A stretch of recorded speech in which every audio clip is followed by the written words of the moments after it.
Bom dia, amada igreja. Graça e paz do nosso Senhor e Salvador Jesus Cristo. Estamos juntos mais uma vez na nossa escola bíblica dominical para continuar a nossa série de estudos falando sobre andando nos passos de Jesus. Chegamos então no nosso estudo de número 14, o 14º estudo sobre essa temática, andando nos passos de Jesus. No dia de hoje, então, nós vamos estudar a respeito de experimentar a alegria como Jesus. Separe esse tempo, reúna sua família e venha conosco estudar um pouco acerca da palavra do Senhor. Vamos orar? Pai, nós te louvamos e te bendizemos neste dia, te agradecemos pelo seu amor e pelo seu cuidado. Pedimos ao Pai, no nome de Jesus, que por tua infinita graça e misericórdia, o Senhor venha falar aos nossos corações nesta manhã. Nos ensina, Senhor Deus, a cada dia sermos mais parecidos com o nosso Senhor e Salvador Jesus Cristo. Fala aos nossos corações, ministra sobre nós. Essa é a nossa oração, ó Deus, no nome de Jesus. Amém. Experimentando a alegria como Jesus. Ao olhar para essa temática, uma pergunta vem até nós. Jesus era um homem alegre? Você já parou para pensar se Jesus, ao você olhar para os evangelhos, ler os evangelhos, você consegue imaginar e ver Jesus um homem alegre? Essa pergunta é importante porque muitas pessoas descrevem Jesus como um homem triste, alguém triste, carrancudo.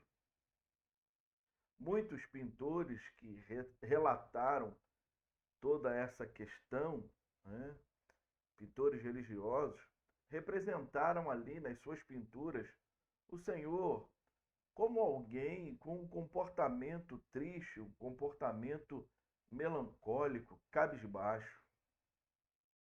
Não obstante a isso, Isaías profetizou que o Messias seria um homem de dores e sabia o que era padecer.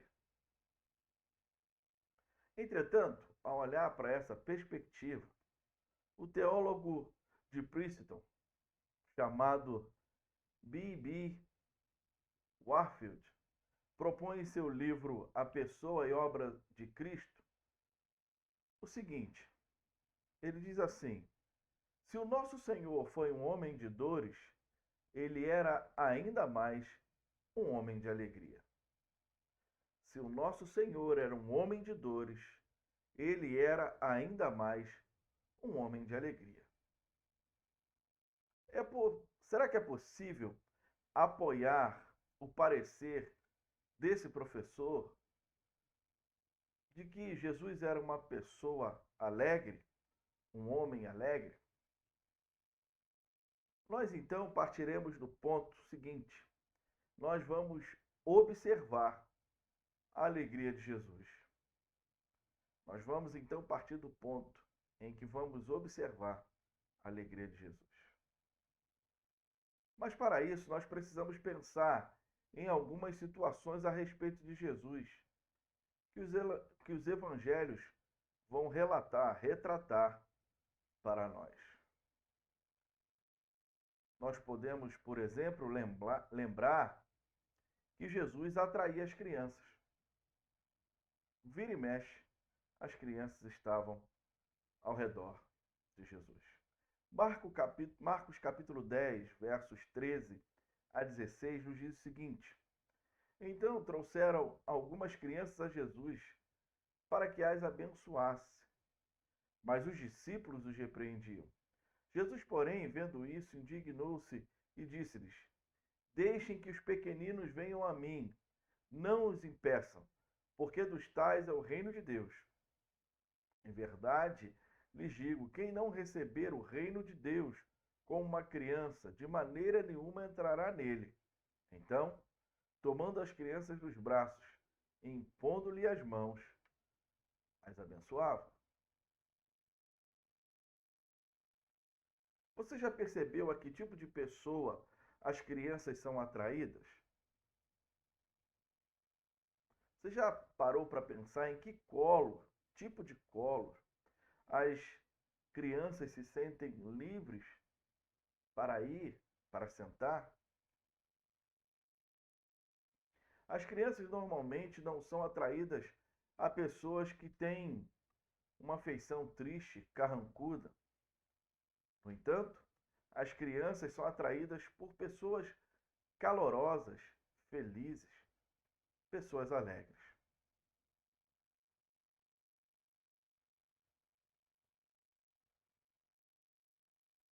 Precisamos observar.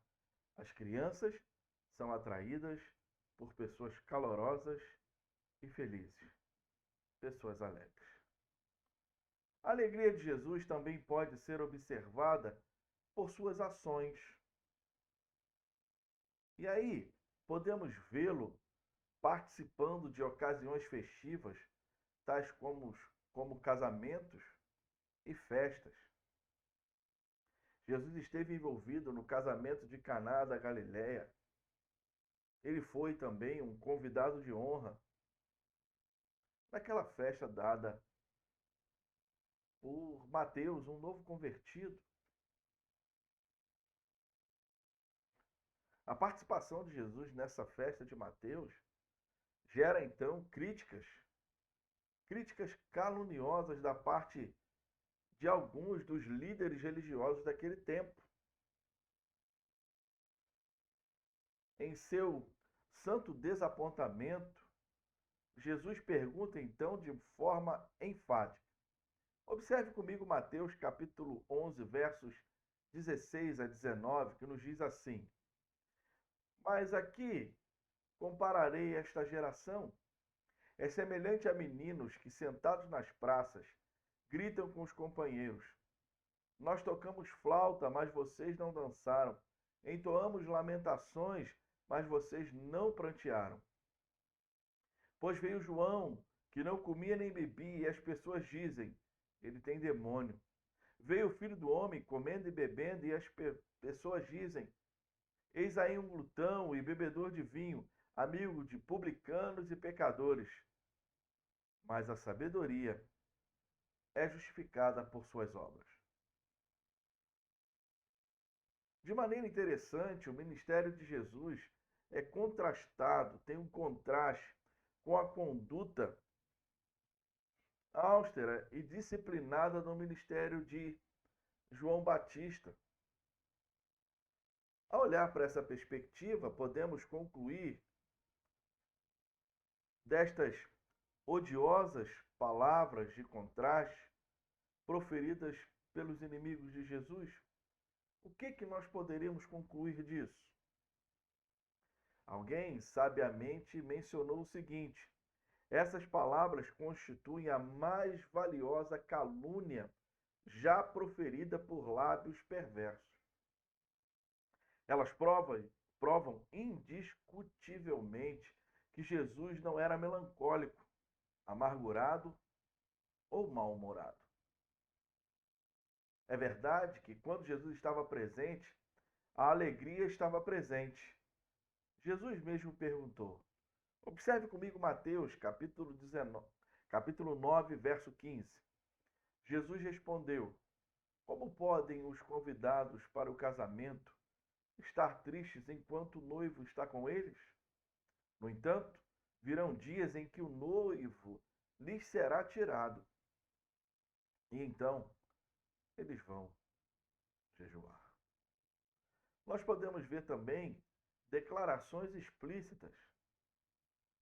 Nós não estamos limitados apenas a interpretações das ações de Jesus, nem também a possíveis alusões a quem ele tivesse, se ele tivesse sido ou não um homem alegre.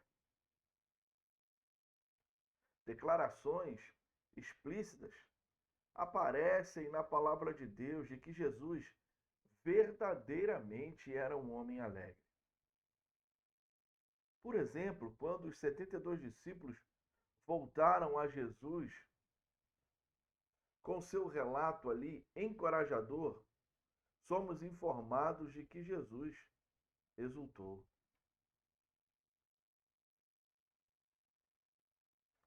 Lucas capítulo 10, verso 21 diz o seguinte: Naquela hora, Jesus exultou no Espírito Santo e exclamou: Graças te dou, ó Pai, Senhor do céu e da terra, porque escondeste estas coisas dos sábios e instruídos e as revelaste aos pequeninos. Sim, ó Pai, porque assim foi do teu agrado.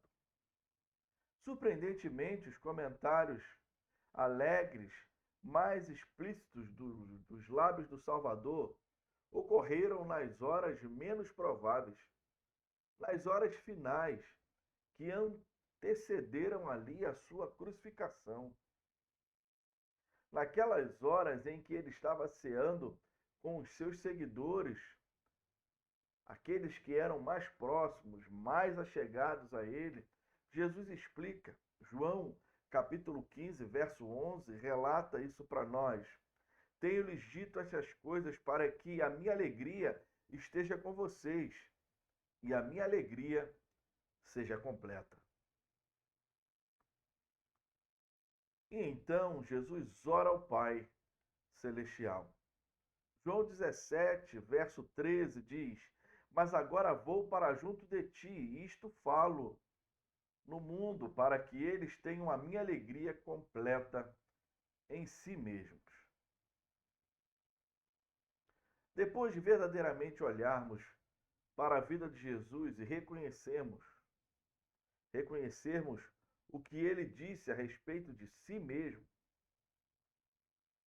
que era alguém que tinha alegria, podemos então realmente defender a descrição de um Jesus cabisbaixo e melancólico? É claro que não. Jesus era um homem alegre, mas essa constatação, esse reconhecimento, levanta uma outra questão. E a questão é: por que Jesus era um homem alegre?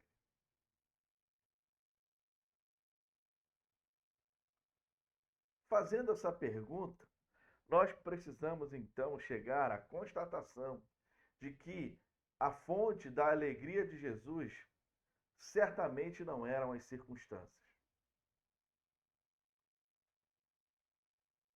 Será que Jesus era um homem alegre porque viveu uma vida agradável?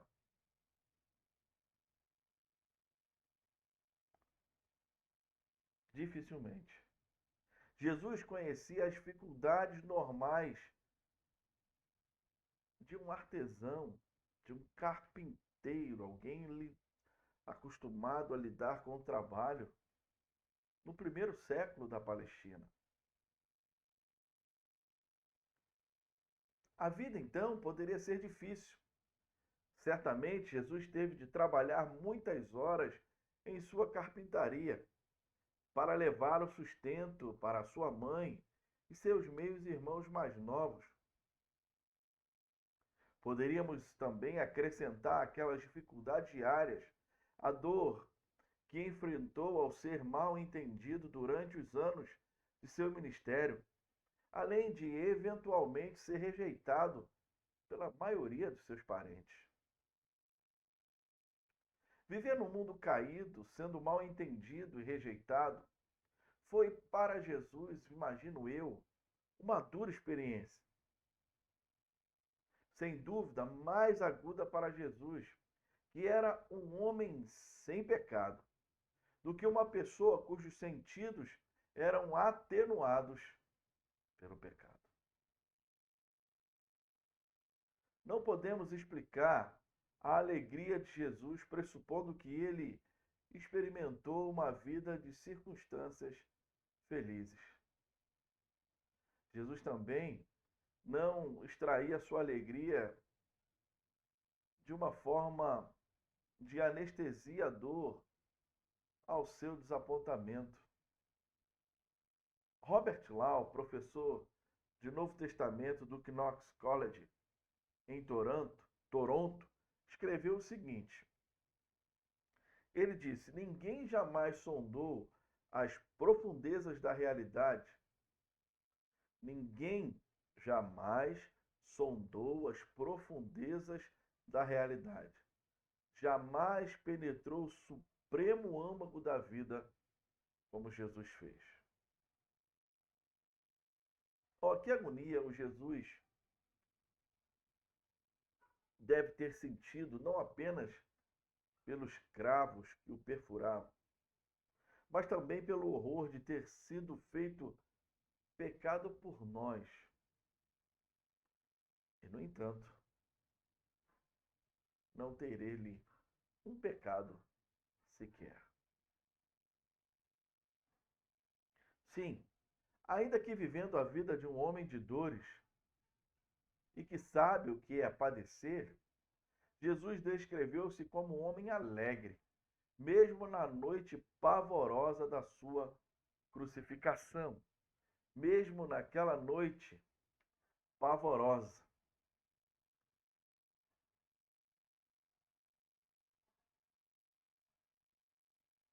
Ao olhar para essa afirmação, onde podemos então entender que Jesus encontrou tal alegria no meio de tanta dor? Como pode Jesus ter encontrado tal alegria no momento de tanta dor? Na Bíblia, a alegria está sempre ligada à fé, esperança e amor. A alegria é sempre encontrada no contexto de certeza, de estar certo. E Jesus estava de fato certo. Ao olhar para isso, nós precisamos entender então a sua identidade. Jesus estava certo da sua identidade. Obviamente, ele tinha uma profunda certeza a respeito de seu amoroso relacionamento com o Pai Celestial. Imagine então Jesus com 30 anos de idade, molhado à beira do Jordão, e algo acontece. Mateus capítulo 3, versos 16 e 17 vai nos descrever então esse acontecimento. Depois de batizado, Jesus logo saiu da água. E eis que os céus se abriram, e ele viu o Espírito de Deus descendo como pomba, vindo então sobre ele. E eis que uma voz dos céus dizia: Este é meu filho amado, em quem me agrado. Em outras versões, este é meu filho amado, em quem me comprazo, em quem tenho prazer.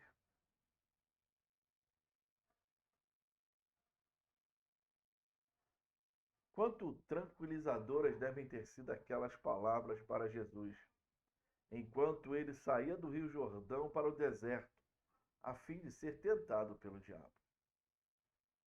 Podemos imaginar então que Jesus refletiu sobre aquele momento, durante as dificuldades que experimentou nos meses que se seguiram. Jesus foi assegurado do amor de seu Pai, não somente no começo do seu ministério público, mas também no fim. No Monte da Transfiguração, Jesus recebeu uma vez mais aquelas palavras tranquilizadoras. Mateus 17,5 nos diz: falava ele ainda quando uma nuvem luminosa os envolveu. E eis que, vindo da nuvem, uma voz que dizia: Esse é meu filho amado, a quem me agrado. Escutem o que ele diz. Este é o meu filho amado, em quem me agrado. Escutem o que ele diz. Esta ligação entre a certeza que Jesus tinha do amor de seu Pai, juntamente com sua própria alegria, podem claramente ser vistos na ceia. Naquele momento, Jesus disse aos seus discípulos, João 15, de 9 a 11, nos diz o seguinte: Como o Pai me amou, também eu amei vocês. Permaneçam no meu amor. Se vocês guardarem os meus mandamentos, permanecerão no meu amor, assim como também eu tenho guardado os mandamentos de meu Pai, e no seu amor permaneço. Tenho-lhes dito estas coisas, para que a minha alegria esteja em vocês e a minha alegria seja completa. Você observou isso?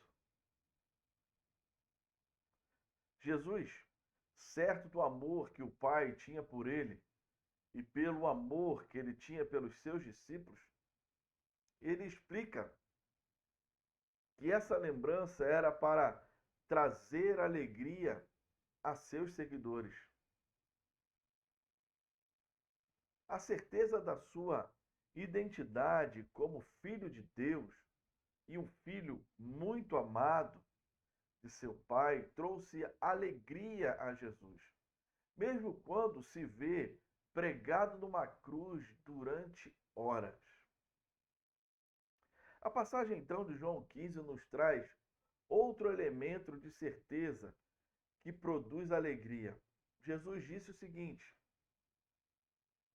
se vocês guardarem os meus mandamentos, permanecerão no meu amor. Assim, como também eu tenho guardado os mandamentos de meu Pai, e no seu amor permaneço. Podemos então observar qual era o propósito de Jesus. Ele disse então, repetidas vezes aos outros, que não estava buscando os seus próprios interesses, que não estava buscando a sua própria vontade durante o seu ministério terreno. Quanto ensinamento isso traz para nós? Porque Jesus não estava preocupado em ser agradado, Jesus não estava preocupado em aparecer, Jesus não estava preocupado em ser visto, mas Jesus estava preocupado, sim, em que os propósitos do Pai se cumprissem na vida dele. Ele estava preocupado em fazer a vontade do Pai. Ele explica isso várias vezes, que o propósito dele, aquilo que ele estava fazendo, realizando, era a vontade do Pai. Jesus tinha certeza não só da sua identidade pessoal, mas também tinha certeza do que ele estava fazendo. Jesus tinha certeza do seu propósito. Jesus tinha a alegria de servir a seu Pai Celestial. Você tem certeza de qual é a sua identidade em Cristo Jesus? Você tem certeza daquilo que você está fazendo? Você tem certeza, convicção de qual é o propósito pelo qual o Senhor o chamou? Você tem alegria em servir ao seu Pai Celestial?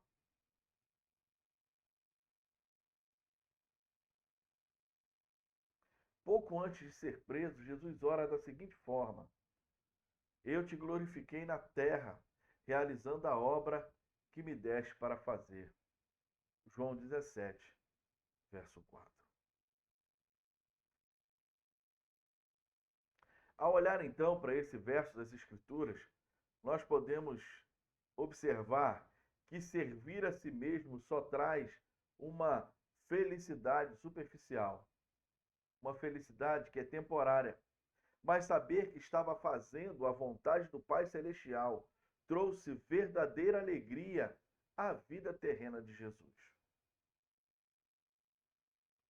Podemos então adicionar um terceiro elemento. E esse terceiro elemento é o objetivo.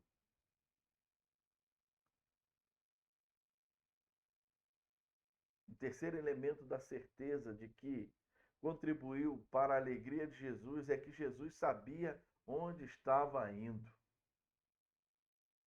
Ele tinha um olhar confiante para frente, tinha um alvo estabelecido pelo seu Pai Celestial, e buscar este alvo dado por Deus trouxe alegria ao coração de Jesus. Ele via sua vida e ministério terrenos a partir de uma perspectiva eterna. Ele via além do cansaço, da rejeição e da dor de sua vida para o destino final que lhe estava proposto. Observem comigo o que o autor aos Hebreus disse. Hebreus 12, 2. Olhando firmemente para o autor e consumador da fé, Jesus, o qual, em troca da alegria que lhe estava proposta, suportou a cruz, sem se importar com a vergonha, e agora está sentado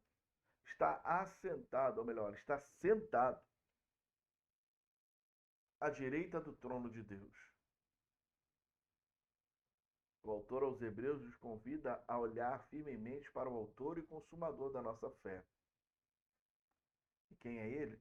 Jesus, o qual, em troca da alegria que lhe estava proposta, suportou a cruz, sem se importar com a vergonha que estava passando, agora está sentado à direita do trono de Deus. Jesus estava certo do seu alvo. Ele viera a este mundo caído e repleto de sofrimento, com o objetivo de redimir o povo que seu Pai celestial lhe havia dado. Além de atingir aquele gol, além de atingir aquele alvo, ainda que atingir e fazer aquilo significasse suportar a vergonha da cruz, Jesus então persegue aquele alvo com alegria. No livro Vislumbres da Vida Interior de Cristo, o professor e pastor da Free Church Scotland, William Blount, escreveu o seguinte: tal visão do futuro, surgindo da escuridão e confusão do presente, enviariam um lampejo do céu ao coração de Jesus e brilharia em seu semblante um resplendor de alegria santa. Pare e reflita nisso. E ao parar para refletirmos, precisamos então de um resumo da alegria de Cristo. Jesus era de fato caracterizado pela alegria. Sua alegria não resultava de produzir, ou melhor, de possuir uma vida e um ministério de circunstâncias prazerosas. Não era.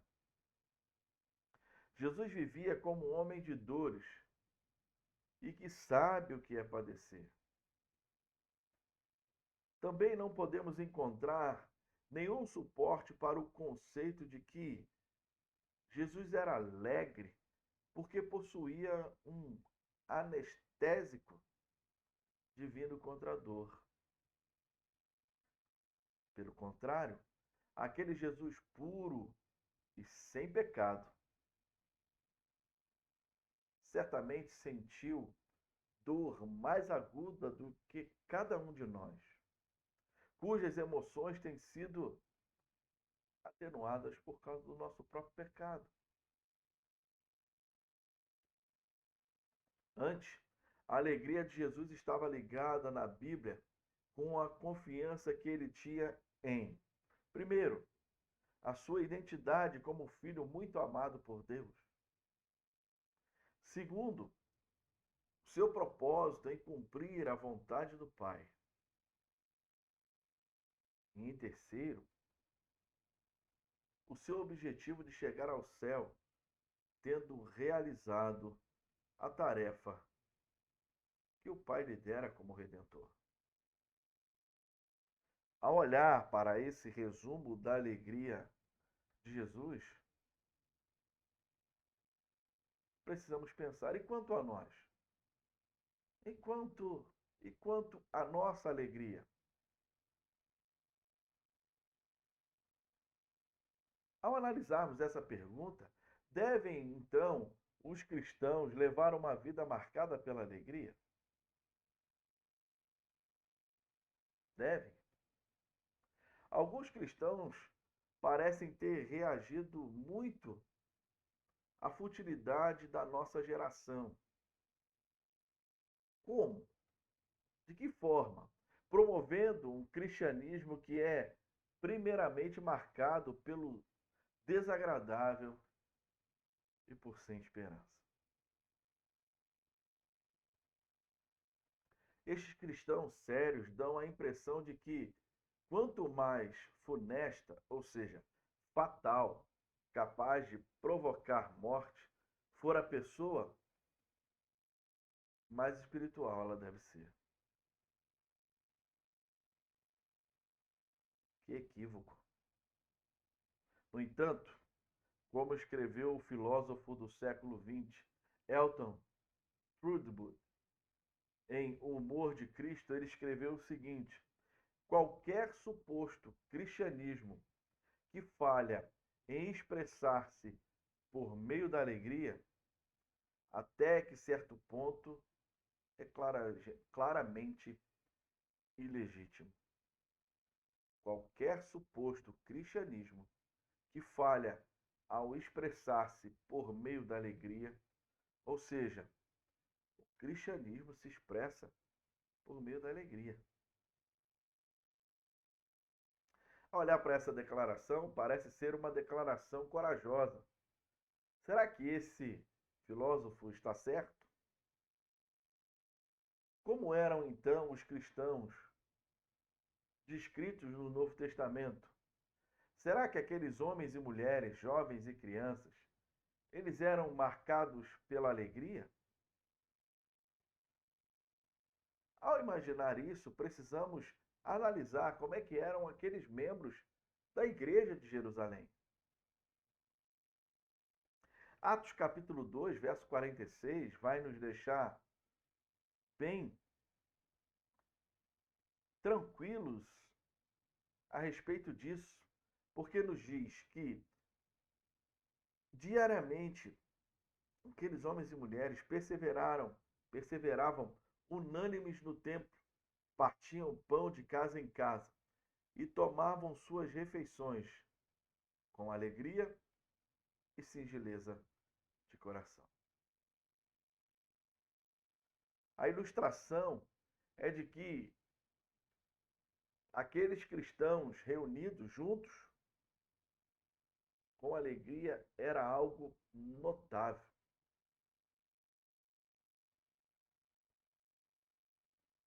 Imagine aqueles homens e mulheres reunidos diariamente no partir do pão, nas orações. Era algo que estava acontecendo, que acontecia. E aquela alegria chamava a atenção.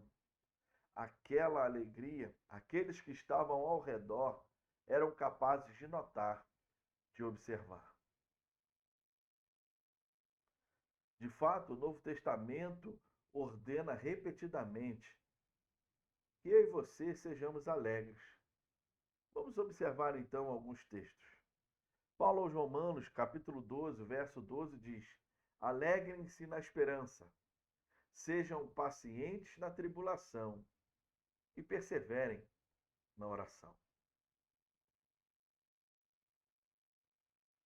Não somente isso, Paulo vai dizer aos filipenses o seguinte: quanto ao mais, meus irmãos, alegrem-se no Senhor.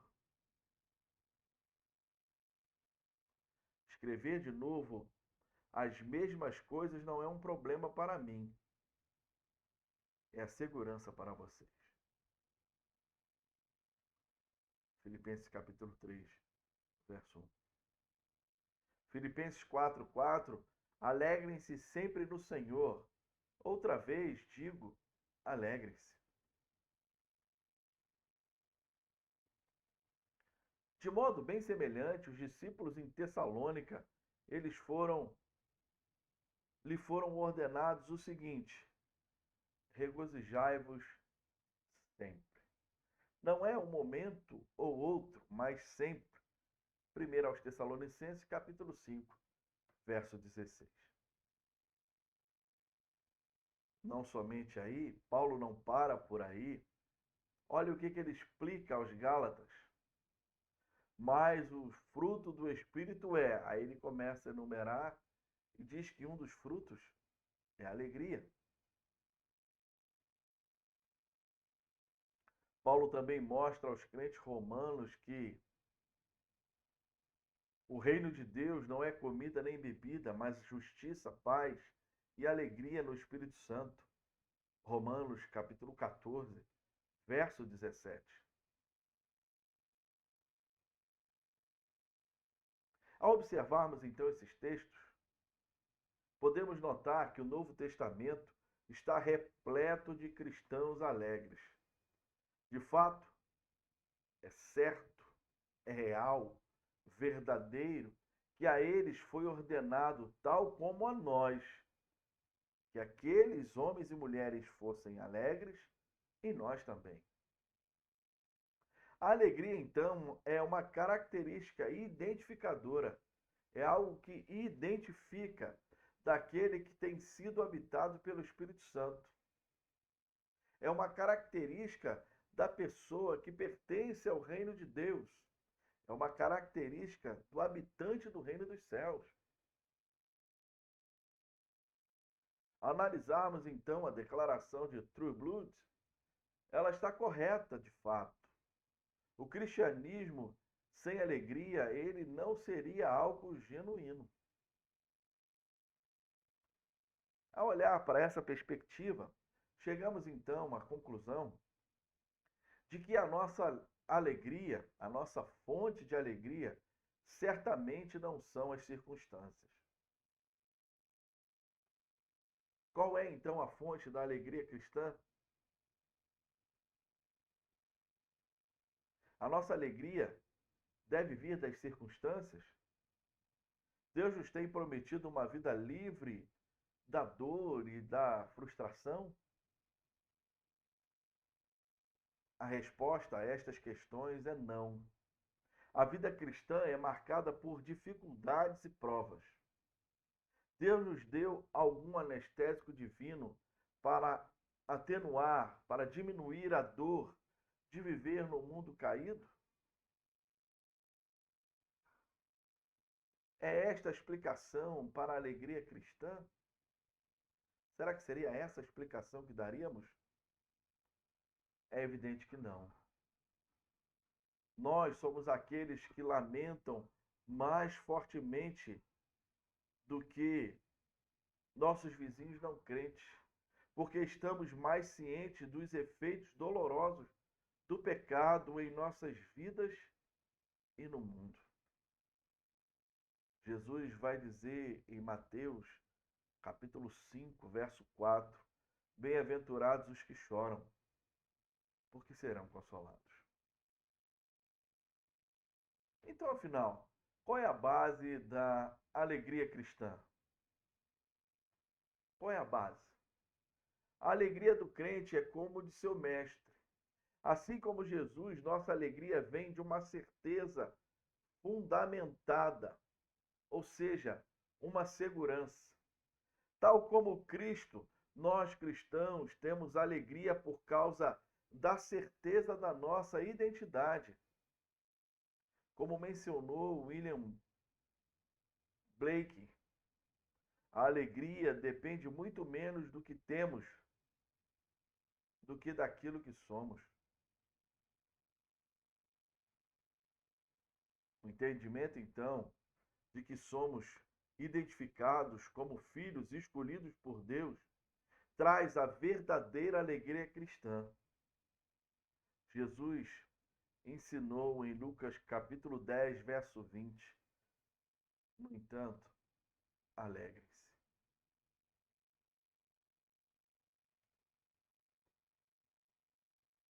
Certo de que nós, que outrora éramos culpados, pecadores condenados, e agora, por infinita graça e misericórdia do nosso Deus, somos filhos perdoados, adotados por Deus.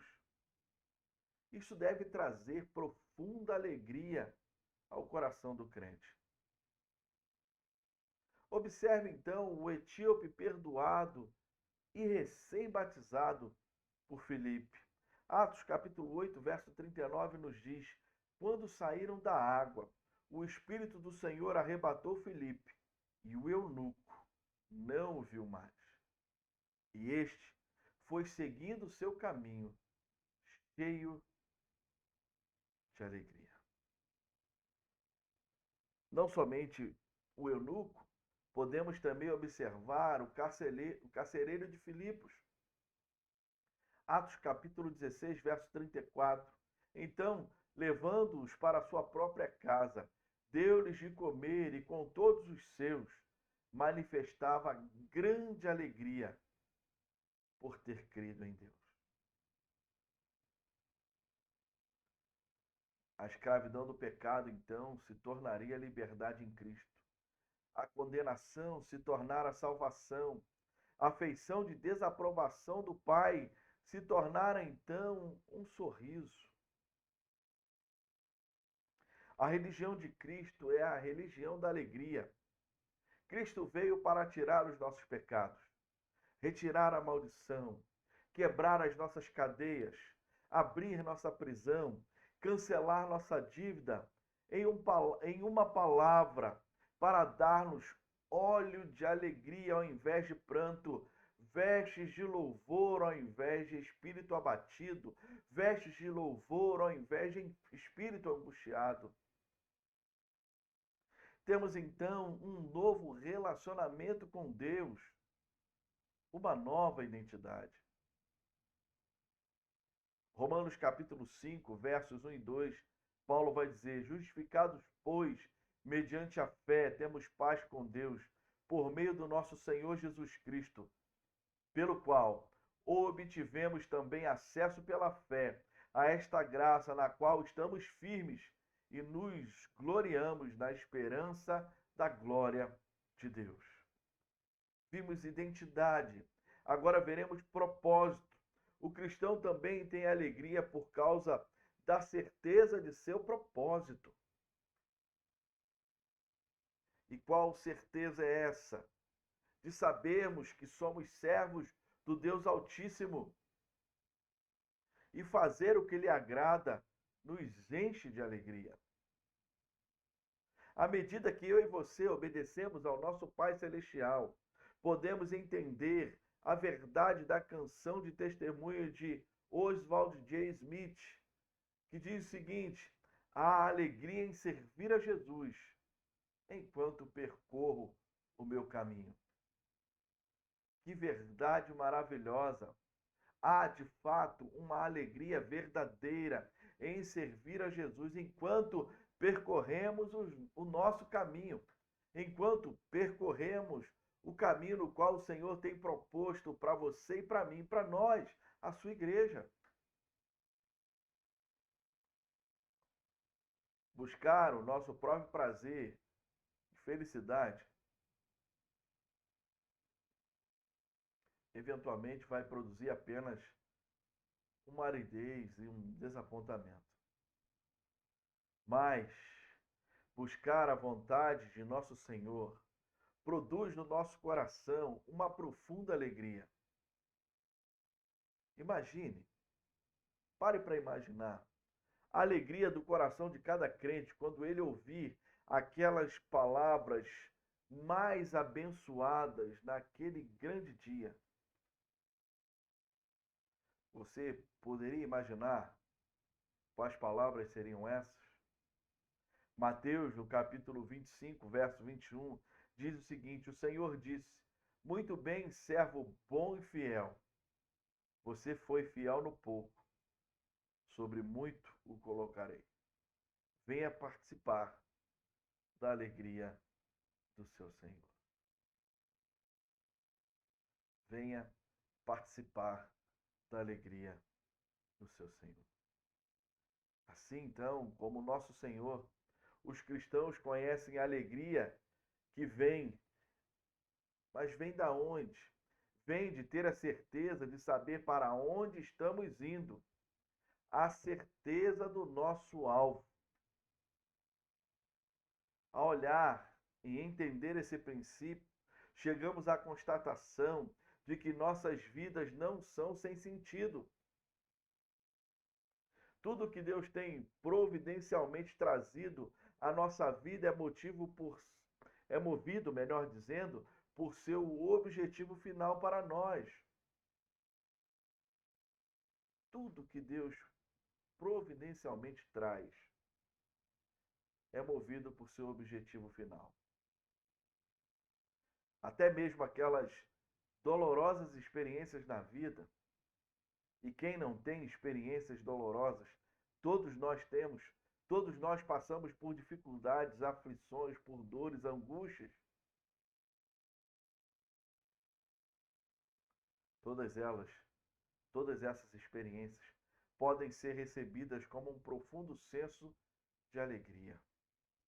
Paulo, que foi muito experimentado no sofrimento pessoal, certa vez escreveu aos Romanos, capítulo 5, versos 3 e 4. E não somente isso, mas também nos gloriamos das tribulações, sabendo que a tribulação produz perseverança, a perseverança produz experiência, e a experiência produz esperança. Não somente Paulo, mas Tiago, ele vai ecoar também o ensinamento de Paulo quando diz o seguinte: meus irmãos, tenham por motivo de grande alegria o fato de passarem por várias provações, sabendo que a provação da vossa fé que vocês têm produz perseverança. Tenham por motivo de grande alegria o fato de passarem não por uma ou outra, mas por várias provações. Ver então que o sofrimento tem um propósito deve mover-nos ao objetivo de Deus para nós. E então nos capacitar a ter uma verdadeira alegria. Podemos então ver nossas dificuldades temporárias à luz do objetivo da eternidade, com as lentes da eternidade. As palavras do Espírito Santo por meio de Pedro são as mais apropriadas aqui nesse momento, quando ele, na sua primeira carta, no capítulo 1, versos 6 a 9, diz o seguinte: nisso vocês exultam, embora no presente, por breve tempo, se necessário, sejam contristados por várias provações, para que, uma vez confirmado o valor da fé que vocês têm, muito mais preciosa do que ouro perecível, mesmo apurado pelo fogo, resulte em louvor, glória e honra na revelação de Jesus Cristo. Mesmo sem tê-lo visto, vocês o amam. Mesmo não o vendo agora, mas crendo nele, exultam como uma alegria indescritível e cheia de glória, obtendo o alvo dessa fé, a salvação da alma. A nossa principal alegria. Ademais, o cristão possui então o fundamento da alegria, que excede até aquelas 3 áreas de certeza. O cristão tem o próprio Jesus como alegria principal. Ele é a nascente, onde flui todas as outras alegrias. Que lindo, maravilhoso, revigorante é reconhecer, constatar, chegar ao entendimento de que nós, como cristãos, temos Cristo como a nossa alegria principal. E ter Cristo como a nossa alegria principal é a certeza de que dele flui todas as fontes da alegria.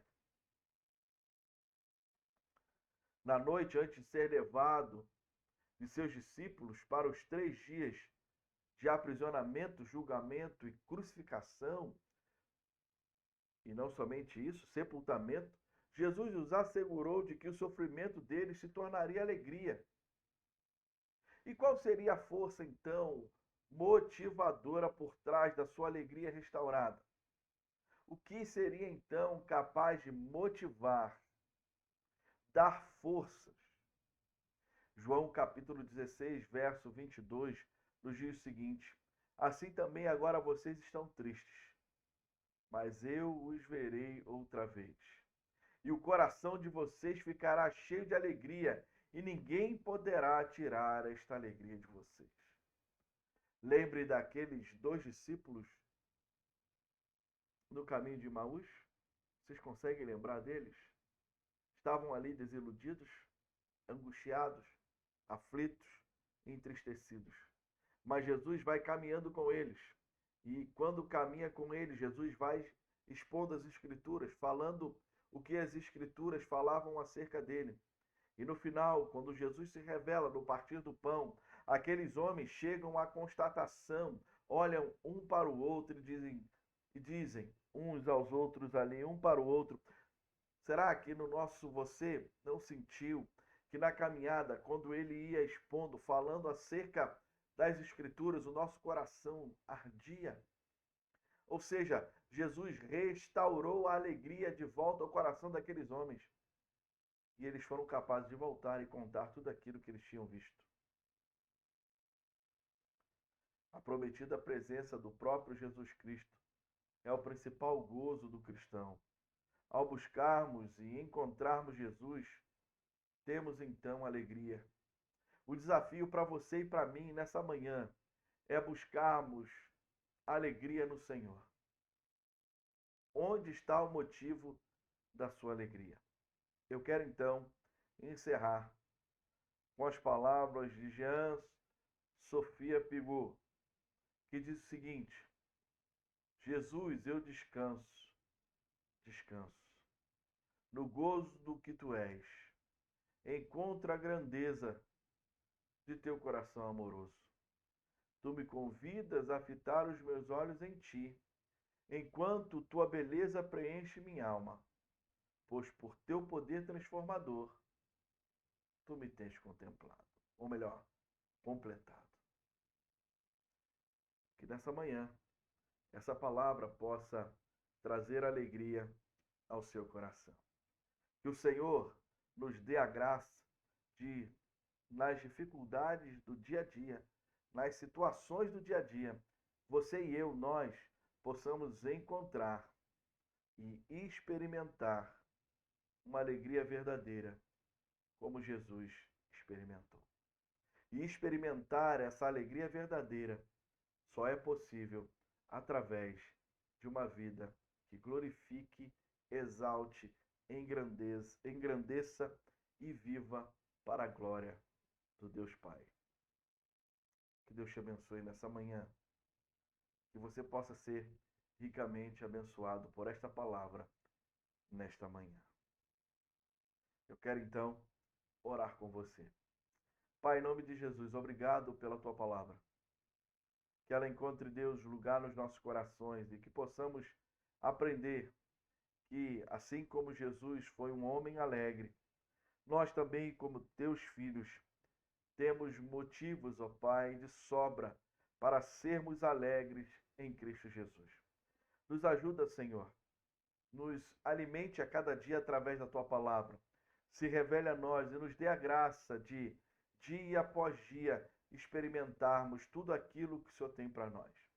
Que dia após dia o Senhor permita a cada um de nós andarmos nos passos de Jesus, seguindo, Deus, o seu exemplo e assim, tendo comunhão com o Senhor, aprendendo mais de ti, sendo renovados a cada dia, tendo o nosso coração preenchido pela alegria do Senhor, uma alegria que excede todo entendimento, que não é uma alegria que o homem nem que o mundo pode oferecer, mas que só o Senhor pode. Muito obrigado a Deus por essa manhã. Essa é a nossa oração, no nome bendito e santo do nosso Senhor e Salvador Jesus Cristo.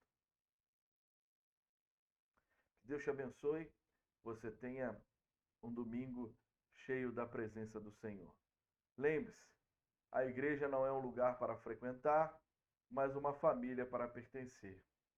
A igreja não é um ponto de chegada, mas sim um ponto de partida. Que Deus te abençoe, que Deus te dê graça, que Deus te oriente, que Deus te fortaleça e que você viva o tempo todo para a glória do nosso Senhor e Salvador Jesus Cristo. Deus te abençoe, forte abraço e fique na paz.